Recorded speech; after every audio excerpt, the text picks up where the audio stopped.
There we go. Thank you. Thank you very much. It's a great place to be. Hello, everybody. I'd ask how you're doing. I'm avoiding that question lately.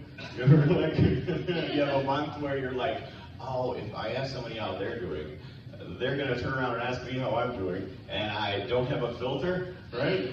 Like, how do I answer with a 1,000-yard stare? You know? So I'm trying to come up with clever phrases like, oh, I'm keeping my head above water. You know what I mean? Keeping my head above water, guys. You know, I'm hanging in there. I like to say. Every once in a while, you run into somebody else who's at the end of the rope, and they're like, oh, me too. I'm also hanging by a thread. You know what I mean? Nice job, buddy. Yeah. My therapist has her work cut out. She's sweet though, she's a sweetheart. I'm trying to figure her out though. That's like, you know what I mean? It's like, ooh, what happened? You know, she's a sweetheart. And when you have traumatic things, you tend to go into that field, you know. And we'll get there, guys.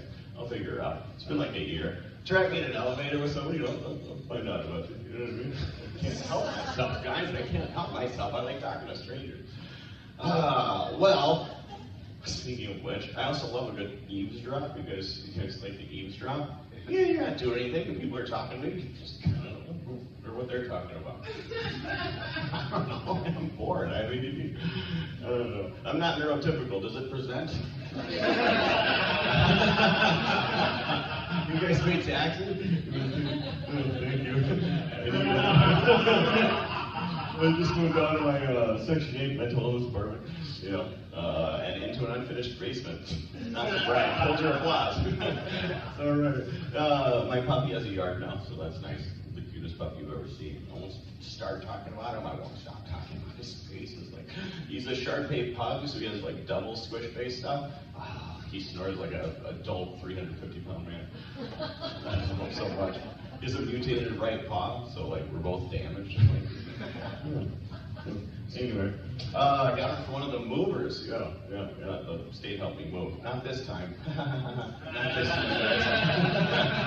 Yeah, but it comes like so. I got a little bit of the CPGSD, you know what I mean? I don't like to brag about it, but it's just my childhood, you know. It was like, and I was like, how do you come up? And I thought of this today. It was like, okay, my child's kind of like a nice meadow, like really, like it was a very nice, idyllic meadow. You know, there's butterflies and flowers and stuff. And you're sitting there, and then kind of next to you is the Ark of the Covenant, guys. You got the Ark of the Covenant right there. So yeah, you're playing in the field, you're having a good time, you catch a butterfly, and the Ark of the Covenant opens for a second, you get a peek, you know, at the horrors, and then, you know, not enough to melt your face like that one guy, though. It just does. Yeah, it's a good way. Trust me, it's a good way to describe that one. So, back to eavesdropping, I was at the gas station getting coffee at 7 p.m. That's where I'm at, guys. Yeah, my day started at 2. Again, not to brag. I drank I'm sure I have sleep apnea, so I think I rolled over last night and stopped breathing for a bit. I can feel the brain damage, you know what I mean? Every once in a while, you're like, oh, that's a marble that just left. You know, I'm one marble less. Sometimes you lose a bad marble, though. It's good. You're like, oh, that marble was a hang-up. So I am at the gas station. I got some coffee to run. I'm going to get a pack of cigarettes. It's almost like I need them at this point. It's like if I don't have one, I really want one after a while. This guy was telling me how dangerous they are. You're absolutely right, and then I should quit. That's right. I didn't know this. You know, like so far I've looked in the pack and it's like, pregnant, blah, blah, blah. I'm not pregnant, you know? I don't have to worry about this. Well, then I saw one the other day and it's like, cancer? Oh, God. No, I'm kidding. I know this. I call them delicious, life-affirming cigarettes. So I'm getting those and some coffee. I go up to the counter. Now there's a Dominican guy, a younger Dominican guy, maybe 20. And there's a nice white lady, maybe like 32, who knows. Pretty good with ages, though. I pull up. I walk up, rather. I'm not in a little car. And then as I'm walking to the counter, I hear him say, I wrote this down because I was like, this will be lost forever at the time. I'll forget. It was no fun of it. So he says, they didn't even get the slaves from Africa to her, right? I set my coffee down in front of the next lady. We make eye contact, we nod. And then she turns to him and she says, right? Black people are be ignorant. And I was like, oh, okay. I'm just like, can you get my coffee? I was like, that's a lot. And then the guy says, right? I'm Dominican. He goes, so they're idiots anyway. And then at this point, I can't help myself. I lean in and I go, this is an uncomfortable eavesdrop for a white guy. Now, a deafening silence for a couple seconds. Okay, and then the lady, this was funny at the time, so they were appropriately gobsmacked for a second, but I had the second line, I had it already planned. And then I said, well, just out of context, lock you up, and then she goes, well, yeah, I guess, and then I said, oh, don't worry, I have nothing to add. I have nothing to add, I bet you guys are right, you know what I mean? Whatever you guys talk about, I bet you have the right opinion on that. All right, they just about died laughing. And he called me my brother as I walked out. So it was free fun, right? It was free fun at the gas station. Yeah, I can't help this, guys.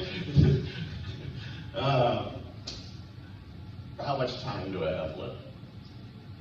All right, hey, well, I can do like another minute. Yeah. Just keep going. Huh? Yeah, you just keep going. Oh, thanks, darling. Has he been doing this 3 months? 3 months, yeah, 3 months. Ah, neat. Okay. That's cool. It's a conversation stopper right there. What brings you guys? You saw the thing? Yeah, we saw it. Oh, that's neat. Right, You guys are a cute couple. How long you guys been together? About 3 years. Oh, yeah? This works. You're gonna put the ring on. Quick time. Okay, hey, there you go. I'm taking my time. You guys have 2 babies. Yeah. Good. I think you would. No, it's only like when a really white person and another white person has a baby, you think I'm out pretty ugly. I've seen some horrible looking white babies. My buddy works he's a photographer. He works at a place in like JCPenney, you know what I mean? And they have on the wall just photos like you'd expect at a place. But these are not professional babies, they're just like babies he took a photo of. I'm like, oh, ew. You know what I mean? Look at this one. But the cutest ones, are mixed babies. We're not telling tale about his school. This is objectively, Blasian baby is they come out adorable right off the bat. Yeah, who's that guy that goes, inconceivable? That's a lot of white babies look like that. There's enough where there's a whole thread about it. Babies that look like whatever his face. He could be more famous, we know his name. You know what I mean? You know that guy's name? He's terrific, we don't know. Great movie. Let me see, I'll end on this. Oh, once I catch the thought, they're like fireflies, guys. When you have ADD this bad, and you try to catch one at a time, but it's gone forever. It had to do with race, but it wasn't like, racy. Oh, okay. This is embarrassing. I can think of something. You know what I mean? My girlfriend, I'm going over there. She's on birth control finally. So I guess, before I'd have to aim her at her stomach and stuff. And she's African American. So it's kind of like a reverse Rorschach, when coming. But it's okay. I saw hearts and stuff. This relationship's gonna work out. Craig likes that one. She looks younger, but she's 39. My most age-appropriate relationship. Thank you very much. Thanks. Usually I date a decade younger. Real problems like you're 28. Just kidding. No, people are mad. No, I feel bad about dating these younger ladies, but a lot of these chicks need a father figure. Right? I like that joke. I'm going to make that work someday. You guys have been super fun. I'm going to go sleep forever. And I'm going to love to my girlfriend. Thank you. One mic. I'll come back. Keep it up, you're winning, you guys!